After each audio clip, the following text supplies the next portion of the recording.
Mayor de Blasio is giving an update on the coronavirus pandemic in New York City. Let's go to it now. Market's coming back. So many things are coming back. We got a lot of work to do, but you can feel every day we're getting closer and closer. And the key, of course, has been vaccinations. This is where New York City, every New Yorker should be so proud of what we've done together, of the total commitment people have shown to bringing the city back. So today is going to be a very special day. Today is going to be one of those milestone days in the fight against COVID. Today will be the day when we hit an amazing number. 6 million New Yorkers who have received at least one dose of the vaccine. 6 million vaccinations as of today. This is unbelievable. 6 million people. Think about it for a moment. 6 million people who have done the right thing for themselves, their families, their community, gotten at least the first dose. A lot of those people, of course, the vast majority have gotten the second dose by now as well. But as of today, 6 million New Yorkers who have gotten at least one dose of the vaccine. This is a staggering figure. This is how we're coming back. When you look around the country and you see other places that are struggling, and I feel horrible for them, but in a lot of cases it's because their leaders didn't do the right thing and didn't focus on vaccination. Here, together, we did. Now 6 million of us doing the right thing, moving us forward. And what has it meant? As vaccinations have gone up, hospitalizations have gone down. Every day we go over the indicators, and it's so encouraging to see this trend, to see how consistent it is. Every single day we're seeing more and more vaccination and that really powerful movement downward with hospitalizations. That means fewer and fewer New Yorkers who are feeling the worst effects of the disease are ending up in the hospital, fewer and fewer people who are going to have the fear in their family of what could happen. Think about it. If, because of vaccination, we are limiting this disease and slowly but surely putting it behind us, ending the COVID era once and for all, that's what we have to do. And not have the fear that so many families have had of a loved one, particularly a senior, ending up in the hospital and then never coming back. That's what vaccination is doing. So we are now one of the safest places in the entire country when it comes to COVID. And we are moving on so many other fronts, continuing to be the safest big city in America in many, many ways. But I'll tell you something, I hear it all over. I hear it from the business community. I hear it from people from other parts of the country.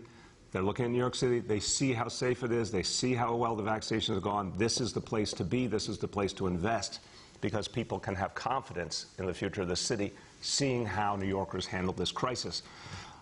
Other astounding numbers. As of now, over 84% of all New York City adults have had at least one dose of the vaccine. Over 84%. That's a super, super majority. And I like to say, when have you ever seen 84% of New Yorkers agree on anything else? So, young people, teenagers, 75% already vaccinated.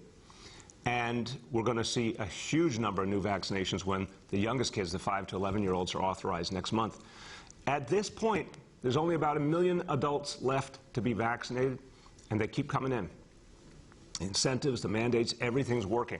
We're going to keep moving on that number, and we're going to pick up those young people. So this is going to make a huge difference. Listen, we're so close to where we need to get. We got more work to do. COVID's not leaving us immediately. We got real work to do to finish this mission.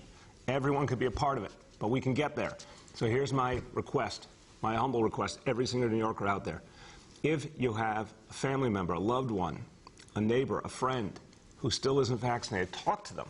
Let them know how important it is. Let them know how important it is to you. Those conversations make a huge difference. Anyone who isn't vaccinated and needs to be, we can give them a $100 incentive. We can even send vaccinators to their home to vaccinate them and their family. All you got to do is call 877-VAX-4-NYC. 877-VAX-4-NYC. Let's get it done and make a world of difference for all of us in this city. Now, so much coming back, and it's exciting. You can feel it. We talked yesterday about the movie theaters. Great movies coming out, people going back to the theaters, vaccination sites right at the theaters, great things happening that people want to be a part of. But now let's talk about one of the single greatest things that happens in New York City. This is, I would argue with anyone, this is the food capital of the world. And we love our restaurants. We love the fact that literally you can get every cuisine on the earth right here. There's very few places you can say that. No place compares with New York City in that way. The greatest wines from all over the world, well, if you want to experience it, guess what's back? The New York City Wine and Food Festival. Another great example of great things coming back as we fight back COVID. Returning to celebrate its 14th year between October 14th and 17th. Now, this festival is amazing. Over 65 events. There's tastings, there's intimate dinners, peer parties, brunches. There's so much going on. There's something for everyone. But here's what I love most about this festival. The people involved who made this happen care about their fellow New Yorkers. And they're not just giving back. They're giving back 100%. Literally, 100% of the proceeds will benefit God's Love We Deliver and the Food Bank for New York City to help New Yorkers in need. So if you want to do something that's going to be a lot of fun and celebrate our comeback and help your fellow New Yorkers, go to this beautiful festival. You can buy tickets at nycwff.org. And of course, I want to note, proof of vaccination is required to be part of this great festival.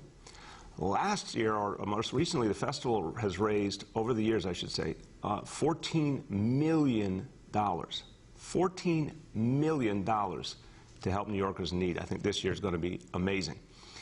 But don't take it from me. I want to present to you someone I'm just so happy to have with us. And I am not a leading foodie, but I'm an amateur foodie. I love the restaurants of this city. I read about them all the time. I know about all the great chefs. And when you actually get to meet one of these superstars, it's something pretty special. So I want to present to you someone who is a veteran of this wonderful festival. You name it, he's done it. He is a James Beard award-winning chef. He is a New York Times #1 best-selling author. He has led legendary kitchens. Wherever he goes, something good happens. And I have to say, as an Italian-American, I'm particularly proud of him. His name immediately advertises who he is, where he comes from, and he makes us very proud. My pleasure to introduce Rocco DiSpirito. Thank you so much, Mr. Mayor. It's wonderful. Rocco. It's nice to be here in this historic building. And, of course, these are historic times. And one of the wonderful bits of news is that the New York City Wine and Food Festival is coming back.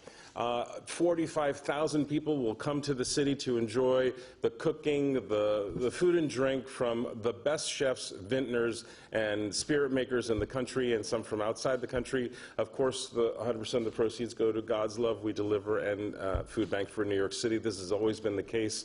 We are proud partners of theirs, and we love the restaurant and food community loves to support the good work that they do. I urge you to go find a ticket to an event. There are hundreds of events, or at least 65, and you can still do that at nycwff.org. Tickets are still available.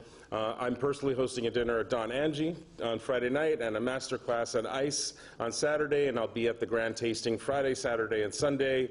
So I look forward to seeing you there, and I really appreciate the opportunity to join the festival as it makes its triumphant return to New York City. Very exciting times. Thank you. And thank you for doing all the hard work that it took to get the city ready for this kind of a festival. Thank you, Rocco. I want you to tell people, from your own personal perspective, what you're seeing out there in this city and in the restaurant world and beyond. What are you feeling? What are you seeing as we come back? So there's a lot of hard work to do, but there's a lot of optimism in the restaurant community. The food community is eternally optimistic, of course. You know chefs. We love to create a good time, be part of a good time, cook wonderful food, which is something I have to do for you still. I will be honored. How it's happened. It's going to happen for you, but I need to do that. And turns out we originally come from very small towns that are very close to each other in Italy, so we might be related. Who knows? But I see a lot of optimism. I think people are looking forward to everyone being able to come back on force. Getting back to whatever normal was, we'd like to get back to that. But it feels good out there. There's a lot of people in restaurants. People are spending money again. They're having fun. And I think there's a lot more to come very, very, very soon. I love it. And one more question for you. We believe that outdoor dining should be and will be a permanent part of New York City. From the restaurant perspective, what has outdoor dining meant for you?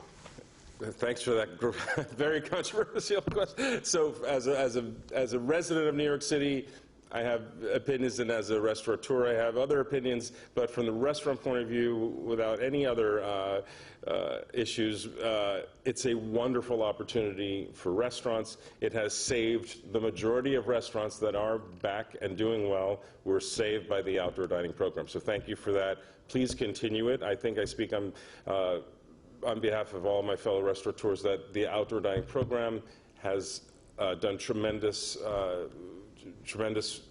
good for us, and will continue to keep it permanent if you can. My neighbors, I'm sorry that I feel this way, but I think you'd understand why if I could show you the numbers and the results. Amen.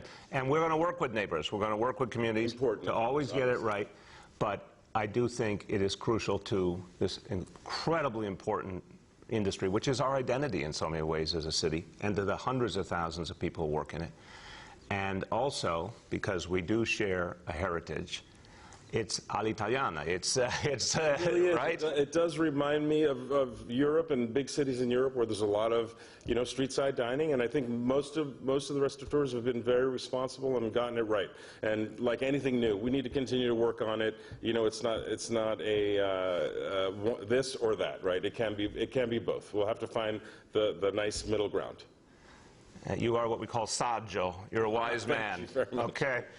Rocco Di Spirito, what an honor to have you here. Thank you, brother. All mine. Thank you. All right, everyone. So the festival is going to be a big part of our comeback, and there's so many other things that we have to do to bring this city back. And what we found is that we could create whole new things. Outdoor dining, brand new, created from this kind of whole city approach, came out of the crisis. Open streets came out of the crisis. But two other things came out of the crisis that really have been powerful: the City Cleanup Corps and the City Artist Corps. I'm very open about the fact these are not new ideas. We borrowed them directly from Franklin Delano Roosevelt and the New Deal, but we adapted them to today and created something new for our circumstance. For the Cleanup Corps, thousands of New Yorkers who need a good job out there helping to bring us back, make the city shine and clean again. For the Artist Corps, our cultural community was hit so hard by this pandemic, and folks needed an opportunity to work again, to contribute. And we want to keep those artists here. We need them. We need our restaurants. We need our artists. That's who we are. Let me tell you the impact it's made. The Cleanup Corps, thousands of members since April. This is amazing. They have hand-swept 50,000 blocks in New York City, removed 600,000 bags of traffic, repainted almost 1,000 properties that had graffiti on them. This is amazing stuff, and it's helping to bring the city forward. People are coming back. Businesses coming back, jobs coming back, tourists coming back domestically, but soon international tourists coming back as well. The Cleanup Corps has helped us to get ready and to give people a great opportunity in the meantime. And the Cleanup Corps is really focused on hiring people from the neighborhoods hardest hit by the pandemic. So there's virtue in so many ways. By the way, people can still be a part of the Cleanup Corps. You can go to nyc.gov/ccc to join it. Now, I want you to hear from a council member who believes in this initiative and wanted to make sure it benefited her community, both in terms of people getting hired and in terms of providing the impact to the small businesses, to the residents of the neighborhood, to make sure that the neighborhood was better as we came back. I want you to hear from someone who really believes in this approach from the East Side, Lower East Side of Manhattan, Council Member Carlina Rivera. Good morning. Can you hear me, Mr. Mayor? Yes, indeed, Council Member. How you doing? I'm okay. I'm very able to be here. Thank you. And I want to just also thank you for seeing our city's pandemic recovery. So good morning, everyone. I'm Carlina Rivera, council member representing District 2 on the east side of Manhattan. And as I join you today, New York City is emerging from a pandemic that has dramatically changed the way we think about how our city responds to the biggest issues facing everyday New Yorkers. And we have a long road to recovery, as was mentioned. We want to support our artists and our small businesses, but we also want to think about our everyday and how we walk the streets. And so throughout the pandemic, I've been working with colleagues, friends, and neighbors citywide to address residents' quality of life concerns, especially the cleanliness of our streets and, of course, shared open spaces. And so I'm so proud to join in celebrating this milestone for the City Cleanup Corps, which is a recovery and revitalization-driven initiative that not only created thousands of jobs across the 5 boroughs, but also has been invaluable in making our city a safer and cleaner place to live, work, play, and thrive. And so these are the sorts of community-focused investments we have to continue to make so that we can deliver New Yorkers a just and equitable recovery that our city deserves. And so I'm so grateful to the Corps for their work in keeping our communities beautiful and vibrant. And especially last week, I spent some time with the Cleanup Corps in the East Village. We were in Tompkins Square Park. Most of you know it is a very busy park that sees high traffic. And so I was able to spend some time with the Parks Commissioner, but also to meet members of the Cleanup Corps. And these are people that are from our communities. I met someone who lives in LaGuardia House in the Lower East Side, a place where as a kid I used to play Skellies, which is a game that I'll teach you one day, Mr. Mayor. And he was so proud because he was already doing the work cleaning up his own NYCHA development. But now to have a job to sustain his family, working in his own community, meant everything to him. And then lastly, I'm here at the Workers' Justice Project in Brooklyn, and they have been absolutely instrumental in fighting for workers' rights. And from domestic workers to the Liberistas, I know they're also supporting their workers who are now going to be a part of the Cleanup Corps. They are the newest addition. And so I think this funding to them is going to prove critical to our quality of life now and, of course, going forward and making sure that they get the resources that they need. So I look forward to finding ways to continue this initiative in current or renewed iterations as we recover. And I'm very thankful because we have to make sure as we walk down our streets that we are proud to be in the best city in the world. So thank you, Mr. Mayor, for your leadership.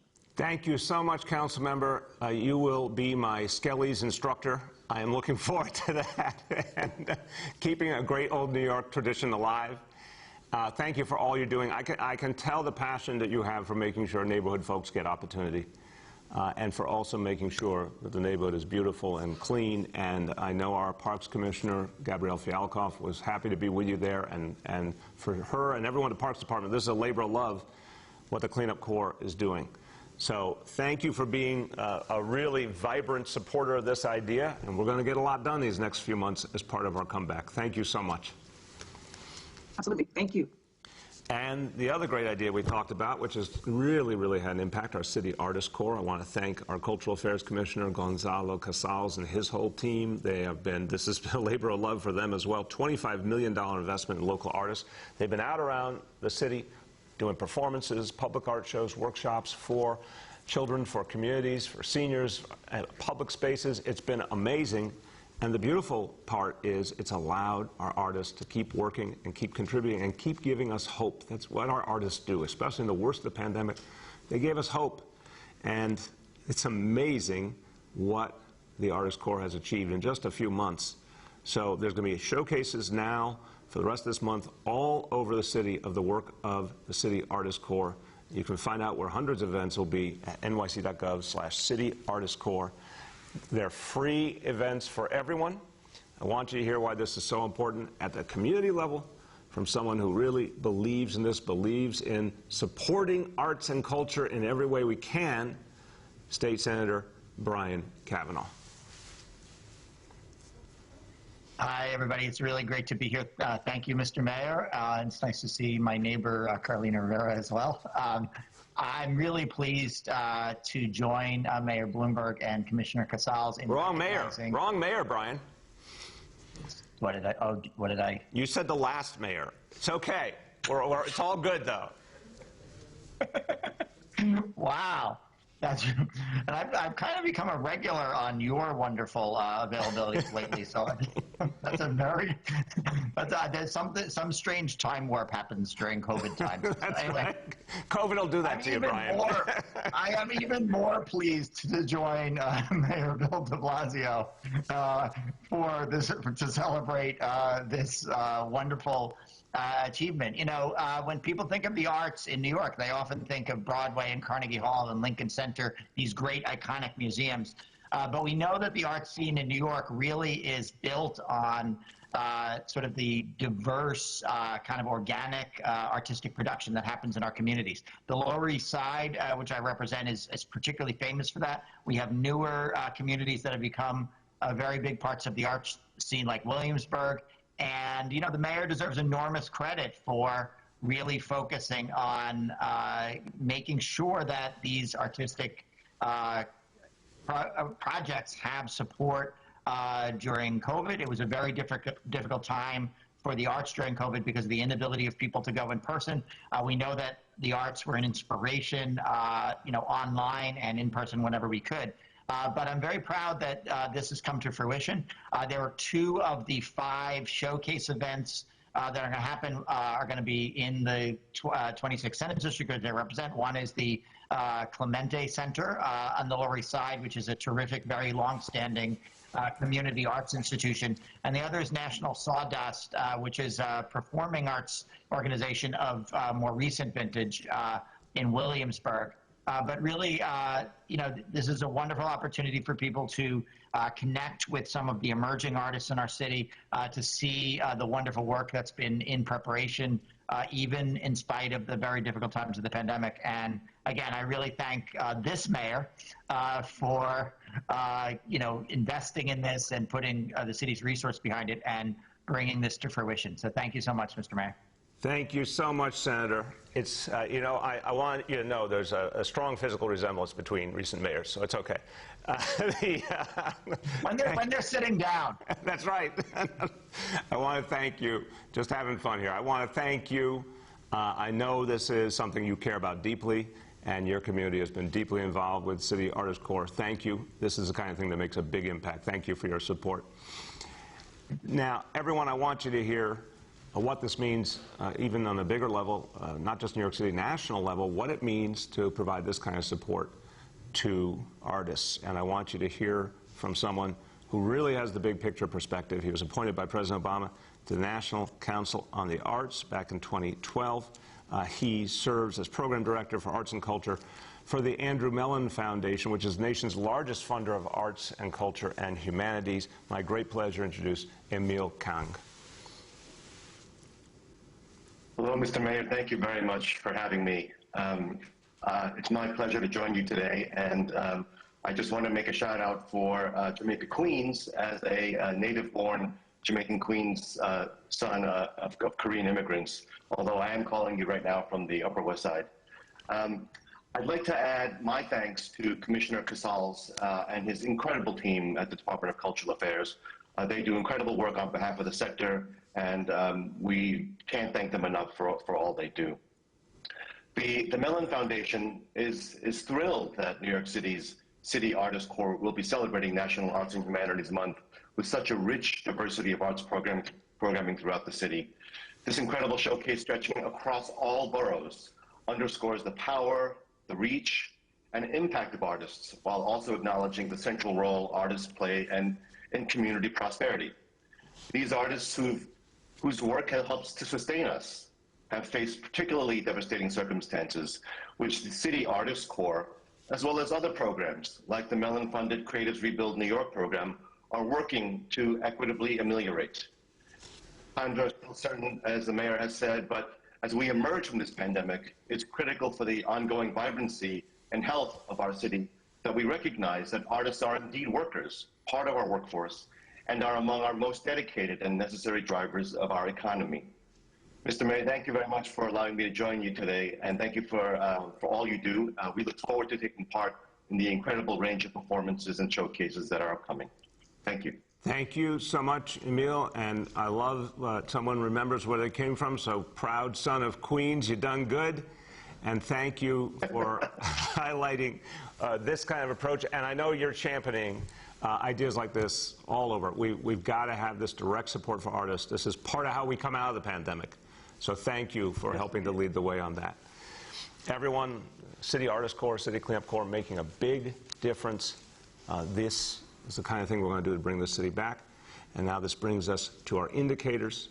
And here's the #1 way we bring our city back, which is vaccinations. So again, as of today, 6 million New Yorkers with at least one dose. That's amazing. Total doses overall, stunning, 11,772,387, growing all the time. Number 2 indicator, daily number of people admitted to New York City hospitals for suspected COVID-19. Today's report, 214 patients with confirmed positivity level of 10.79%. And the all-important hospitalization rate, today's number, again, we're very happy with this, 0.69 per 100,000. And finally, new reported cases on a 7-day average, today's report, 957 cases. So more to do, still a battle ahead, but vaccinations working. A few words in Spanish, and the topic is the 6 million New Yorkers now vaccinated. Hoy llegamos a una marca histórica, 6 millones de neoyorquinos vacunados. Si hay una persona en su vida sin la vacuna, ayúdale a vacunarse y obtener la protección que necesita. Así es como nos protegemos, nos recuperamos de esta crisis y seguimos adelante juntos. With that, let's turn to our colleagues in the media. Please let me know the name and outlet of each journalist. Good morning. We'll now begin our Q&A. As a reminder, we're joined today by Dr. Jay Varma, Dr. Mitch Katz, Chris Neal with the City Cleanup Corps Program Lead, and Gonzalo Casals, Commissioner of the New York City Department of Cultural Affairs. Our first question goes to David at WABC. Hey, Mayor. Can you hear me? Yeah, how you doing, Dave?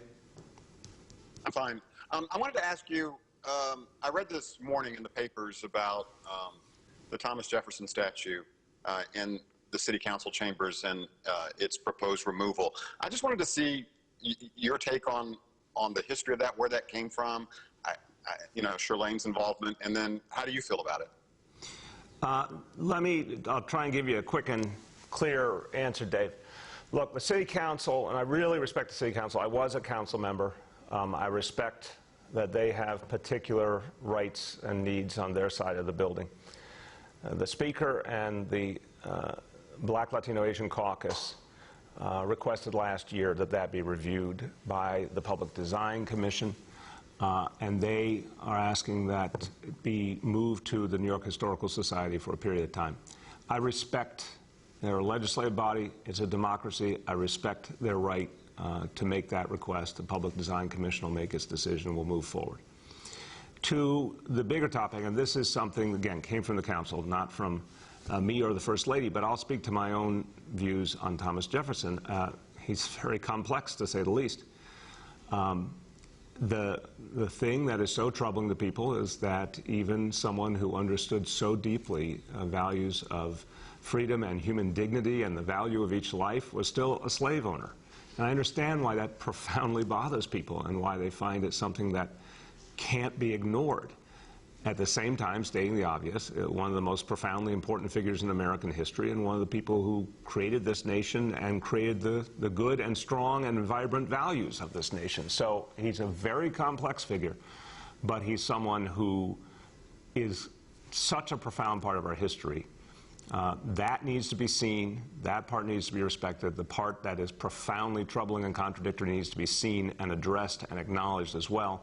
And that's the kind of balance we're going to have to strike as we figure our way forward. Really, all of this, the past happened. It's not about the past. It's about what it means to the future. And we got to be honest about both sides of his history. Go ahead, Dave.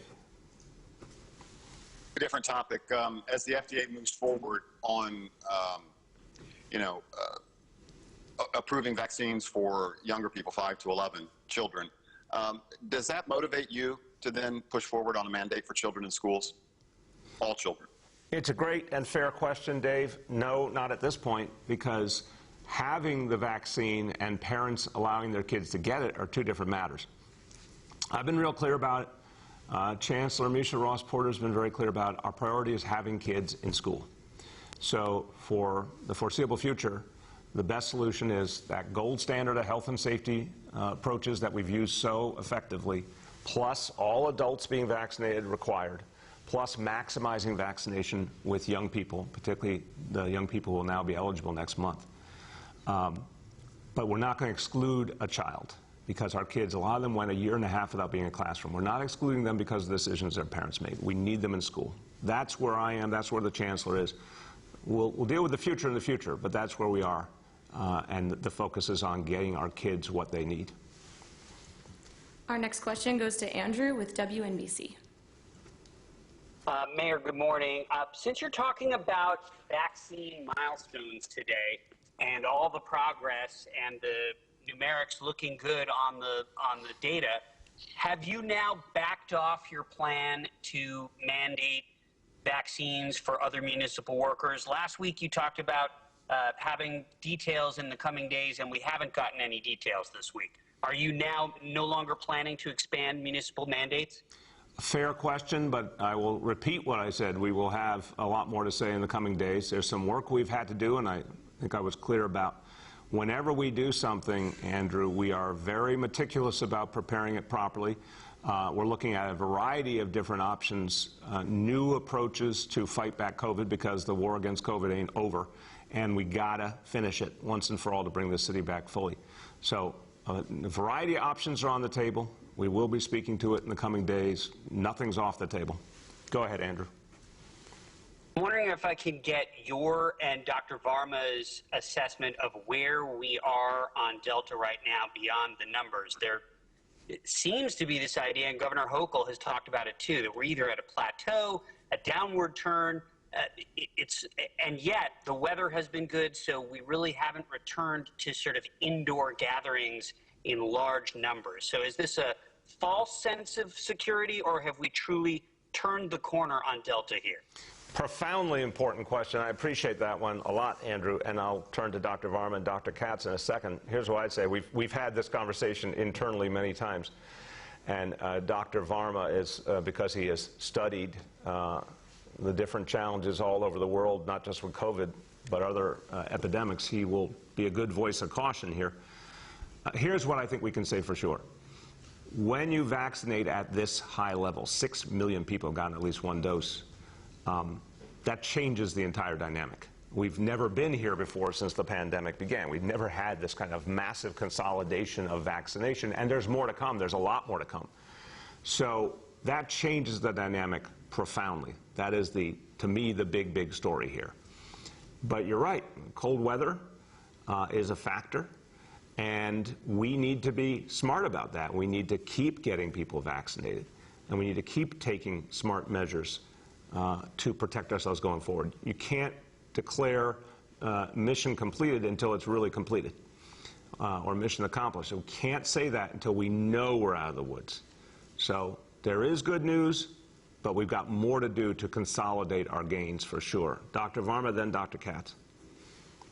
Great. Thank you very much, Andrew, for the question. And I wish I had a perfectly satisfying answer. I think the real lesson of COVID for many of us is to be very humble in our predictions, because there are so many factors, from human behavior to the way the virus evolves, and obviously through vaccines, that can determine what our COVID rates are. So let's focus on a couple of things that we definitely know. The first is that in the past month, our hospitalization rate has, dropped in half. And really the best explanation for that is the impact of vaccinations. And I think you also see that in the fact that we did have a surge in our cases in July, but it plateaued at a level that was very manageable for our health system, that was far below what you saw in other places in the country. And that is almost certainly, again, due to immunity from vaccinations. So we definitely know that vaccines are having a very important impact on what happens with COVID right now. As you and the mayor have very rightly pointed out, we also have some favorable trends that we don't have control over. With the weather being temperate, people are more likely to spend time outdoors, less likely to gather indoors, and there's some aspects related to the atmosphere that increase the transmission of certain viruses. So we have to see what happens, and that's why really keeping the full court press on getting vaccinations is going to provide us that cushion that will hopefully let us able to continue to have favorable trends. We always need to be prepared for the possibility that there could be more influenza transmission, and so also put stress on our hospitals. But I do think the vaccines are having an impact. What will happen in the winter is still an unknown, and that's why building our reserve of immunity is so important with vaccinations. Amen. Dr. Katz.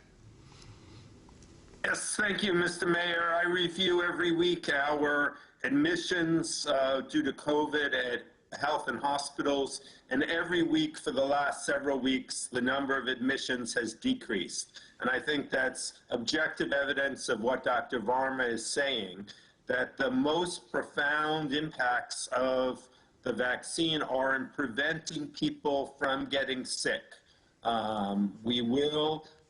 COVID, I do not believe, is going to go away. I believe the virus will continue to circulate, but if we're all vaccinated, then we're going to all stay healthy. And I would add, yesterday I called one of my patients because I saw in the lab record that she had tested positive for COVID.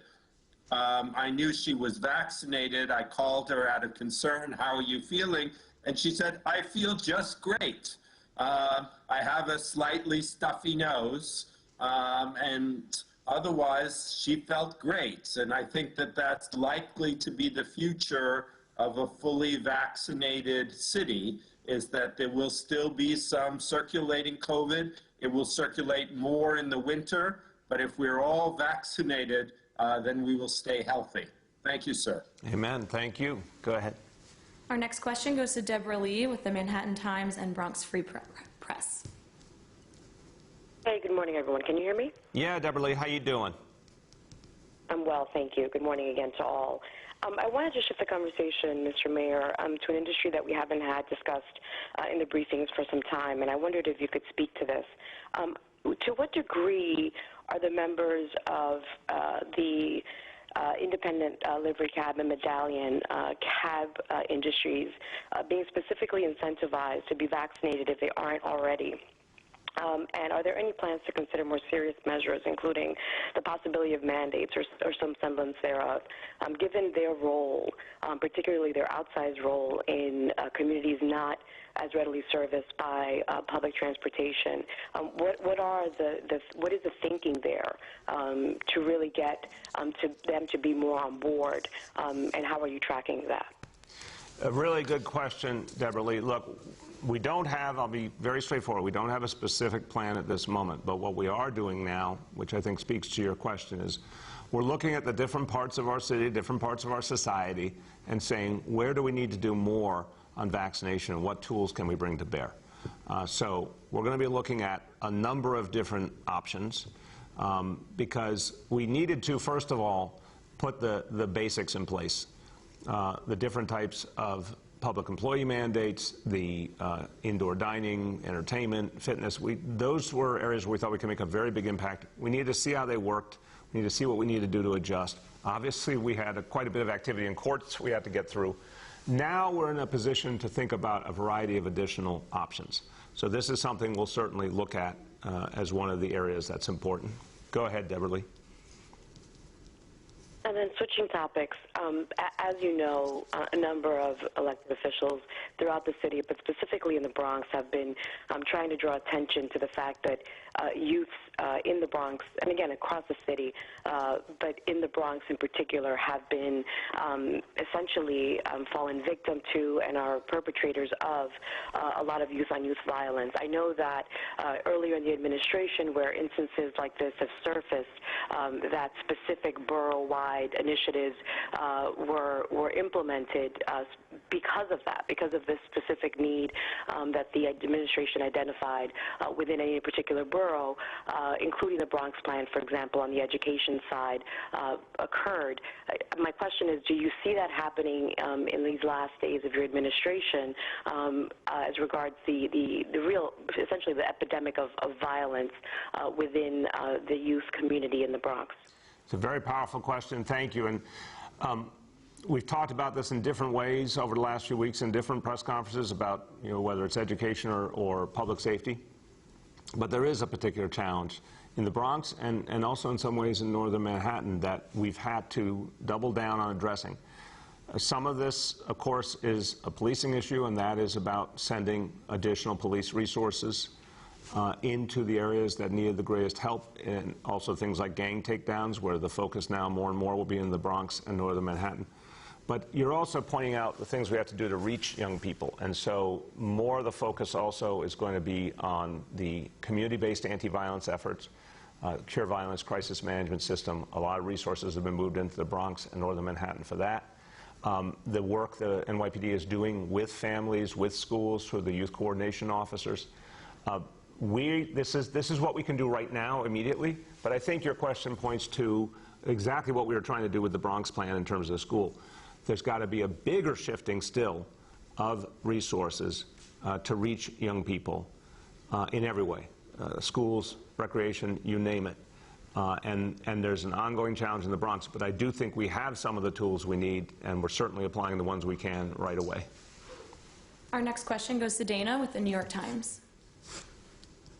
Hi, Mr. Mayor. On the question of the Thomas Jefferson statue, I know you said it will ultimately be in the ambit of the Public Design Commission to decide. You control that commission. You appoint its members. What do you think you will decide?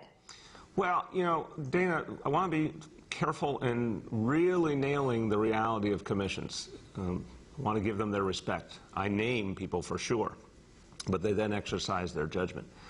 But I do think, look, the request came from the council. It's an understandable request.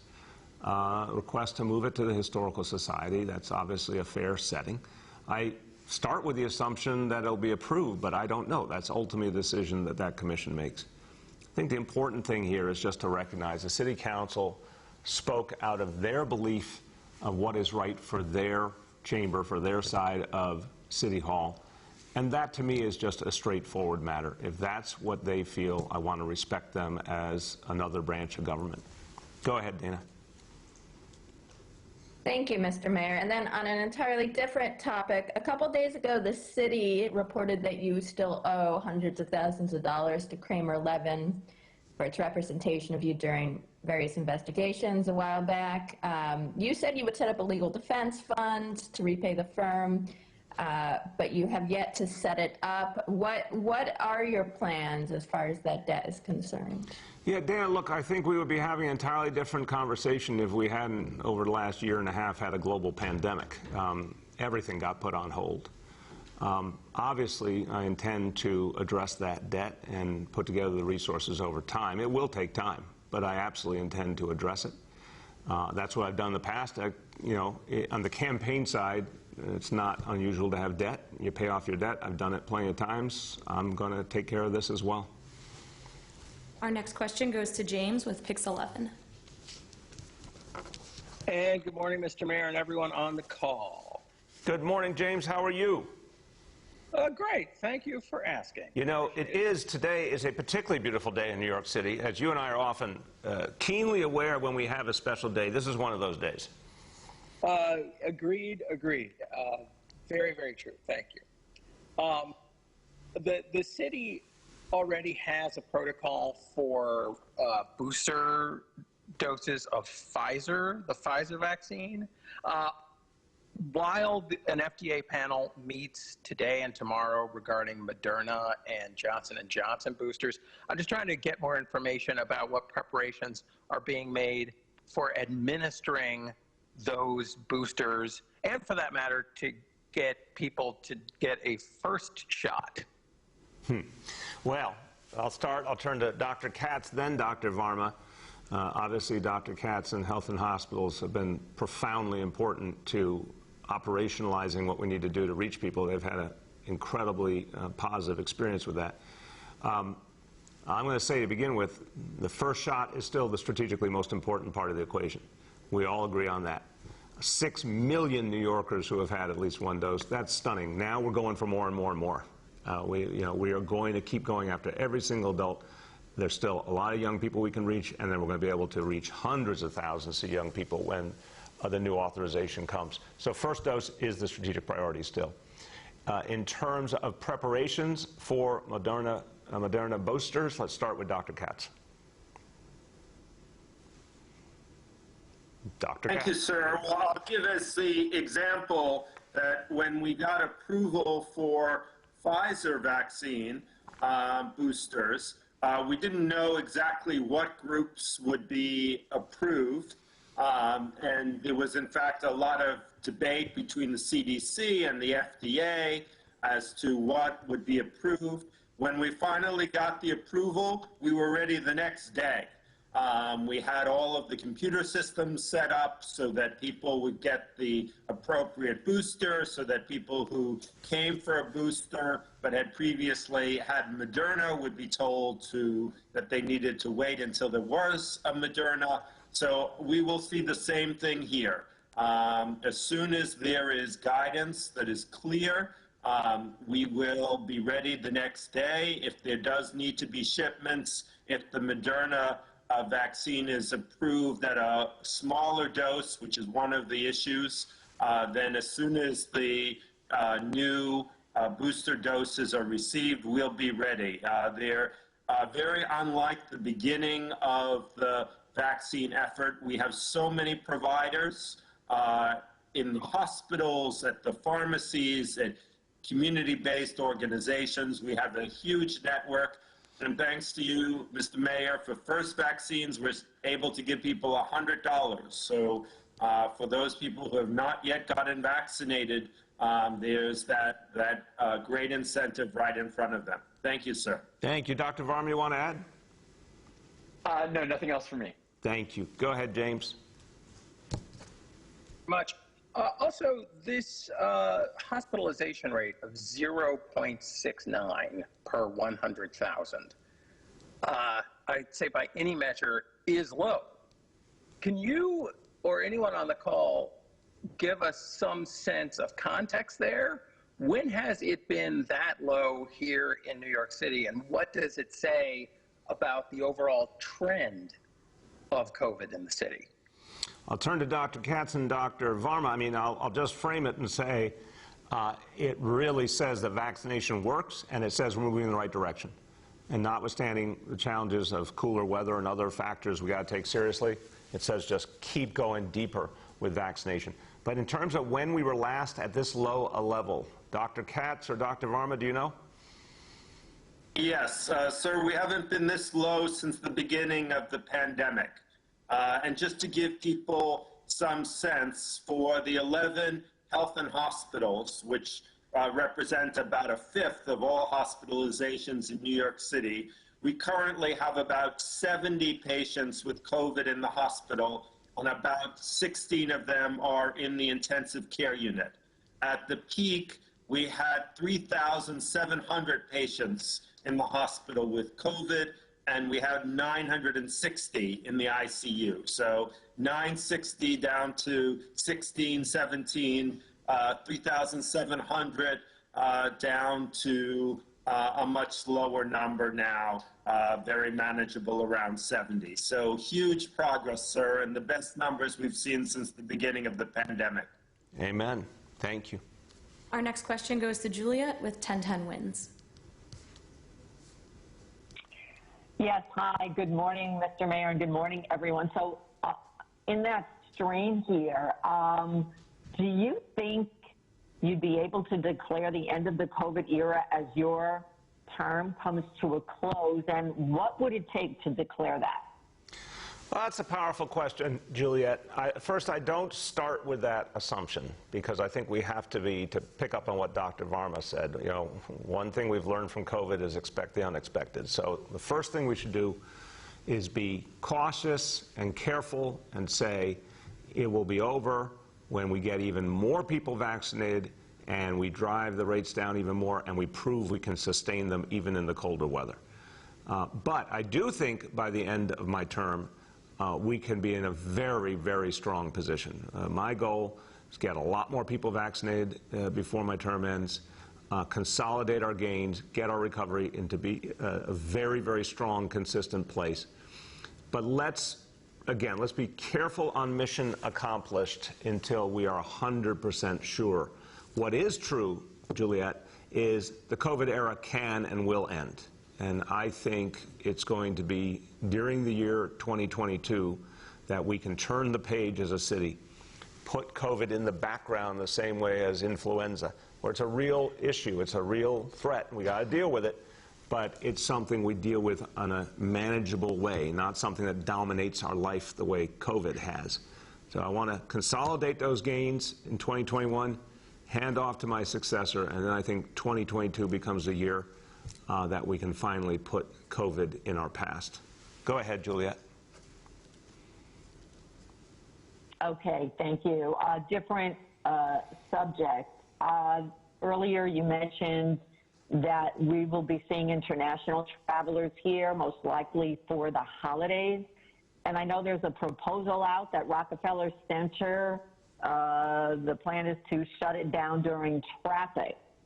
So what I'd like, is there a plan to intelligently divert traffic from that area without it backing everything else up around it?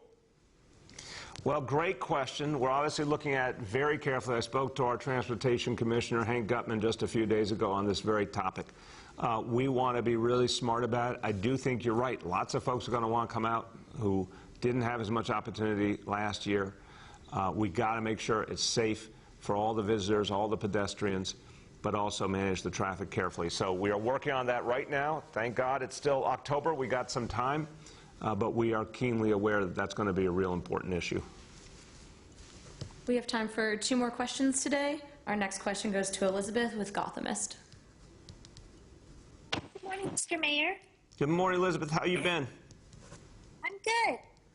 To ask you about property tax reform. Bloomberg News had a story today saying, underscoring how flawed and unequal the city's property tax system is, but they didn't just indict the state. They say that the city is very much complicit in this. So I'd like you to respond to that and also say, what do you think can be done before the end of your term on this issue? Well, Elizabeth, first of all, I think it is everybody's problem. I mean, it's a historic, I had the occasion to study the last 50 years of this issue as part of what our commission did working with the City Council, and it's quite astounding when you look at how many times these problems have been raised and how little has been done over the last half-century to truly address them. It's complex stuff. It's charged politically. I understand it's been tough, but the proposal that our commission has put together, joint commission with the City Council, really addresses the equity concerns. The broad proposal was put out previously last year. The specific proposal is going to come out shortly and will be presented to the legislature. So yes, the city has things it has to do too, but the truth is we can't change the overall structure without state legislation. And so I think there is a way to get to a much fairer system. I think there is a way to treat neighborhoods with more equality. I think there's a way to be more transparent and consistent. That's what the proposal we are perfecting will address. It will be given to the legislature. It will be made public. I think it's going to be our best chance in literally decades to make these big changes. Go ahead, Elizabeth. But it's also something that's going to go to the next mayor. I mean, what realistically do you think there is the political appetite for a new mayor to take this on? Well, it's a fair question. Look, Elizabeth, this is another just pure fact. I mean, there was real progress being made, and I think if it weren't for COVID, this is one of the things that would have been front-loaded, and we would have had a real shot of finding that common ground in Albany. This would have been a great year to do it, in fact, because it would not have been a state election year. And you're pointing out what a new mayor deals with. The most pertinent reality is what the legislature is willing to deal with. And the conventional wisdom is these kind of big, sprawling, tough decisions are better done in an off year rather than an election year. So if not for COVID, it would have been this year, and I think this would have been the right time. I think it's going to be an important moment for a new administration as they start to deal with a lot of priorities. I'm not going to be surprised if the legislature is not ready to fully deal with it next year. But having a formal proposal is going to make a big difference, because this has been the missing link, Elizabeth. We've needed a really thoughtful, careful, balanced proposal. When you look at the folks on this commission, it's literally an all-star team of folks who have worked on these issues for decades, understand the complexities, and have really worked hard to figure out the balance point. So it'll be public in the coming months. Yeah, that will occasion a lot of debate. In a perfect world, there's action next year in Albany. Worst case scenario, I'd say the year after. But this is going to be our best chance to make really big reform. Our last question for today goes to Julia with the Post. Good morning, Mr. Mayor, and thanks for taking my call or my question. On the Jefferson statue, you had appointed the First Lady to the Commission on Racial Justice and Reconciliation in June 2020 and tasked that group with determining the fate of not only the Jefferson statue, but the Washington statue at City Hall, the name of Gracie Mansion. And I'm wondering, what happened to that? Did the First Lady and the Commission end up not getting involved? And then on the Public Design Commission, why is it not up for public debate before the Design Commission? 2 people told me they've been asked to testify and haven't heard back. I do not know the intricacies of how the Public Design Commission schedules debate. I just don't. Our team will follow up with you on that. Again, something requested by the City Council is a particular reality. And I just respect the Council. I respect it's their side of the building. That's what's generated this. To the Commission, I want to make sure there's not a misunderstanding, Julia. The Racial Justice Commission has been up and running now for months. First Lady is not a member of that. She's co-chair of our internal task force on racial inclusion and equity. Different reality. That's all government officials working to move a variety of initiatives. They're not the ones looking at the bigger issues of monuments. That is something the Racial Justice Commission has within its purview.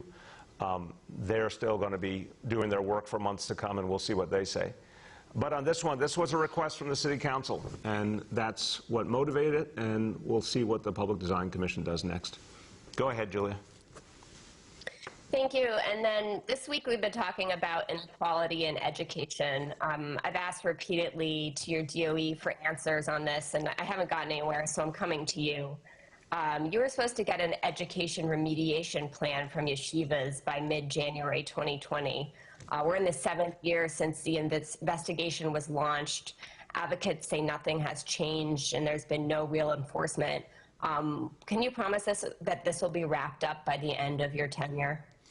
Yeah, everything that can be will be. I mean, some of these pieces, remember, depend on the State Department of Education. They, by law, are the arbiter in a variety of situations. What the advocates just don't want to see, I'm going to say it that way, is the many situations where the issue has been addressed favorably. I made a decision early on, I was very open about it, I thought a cooperative approach, because we are dealing with, there's constitutional issues, there's issues of trying to figure out the best way to get to outcomes for kids. You could do confrontation or you could do cooperation. We tried to do cooperation, but with a forceful approach that made clear if there wasn't cooperation, there would be real consequences.